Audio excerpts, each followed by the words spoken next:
இந்த ஈரலை இவ்வளோ டேஸ்ட்டாக கூட செய்ய முடியுமா அப்படின்ற மாதிரி தான் இருக்கும். ரொம்பவுமே சூப்பராக இருக்கும். வெறும் சாதத்துக்கு கூட பிசைஞ்சு சாப்பிட்லாம். எப்படின்னு பார்க்கலாம் வாங்க.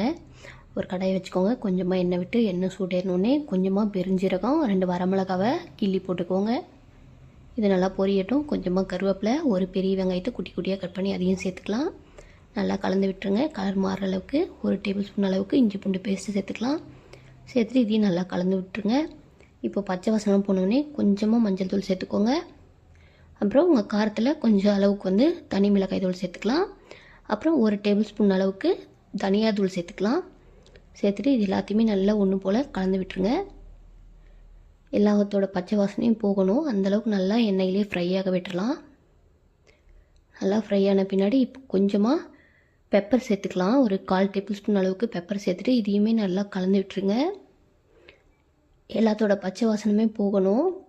இப்போ ஒரு 1/4 கிளாஸ் அளவுக்கு தண்ணி ஊற்றிக்கலாம். தண்ணி ஊற்றி இது நல்லா கொதிக்கணும். இந்த தண்ணி இன்றைக்கி சிக்கன் ஈரல் ஒரு 100 கிராம் அளவுக்கு எடுத்து வச்சுருக்கேன்.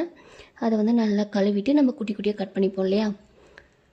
இப்போ கொஞ்சம் உப்பு சேர்த்துக்கோங்க. உப்பு சேர்த்துட்டு இப்போ பாருங்கள் நல்லாவே கொதித்து தண்ணி சுண்டி வந்தாச்சு. இப்போ கட் பண்ணி வச்சுருக்க ஈரலை சேர்த்துக்கலாம். சேர்த்துட்டு நல்லா கலந்து விட்டுருங்க. கலந்து விட்டுட்டு அதுவே நல்லா வெந்து வந்துடும்.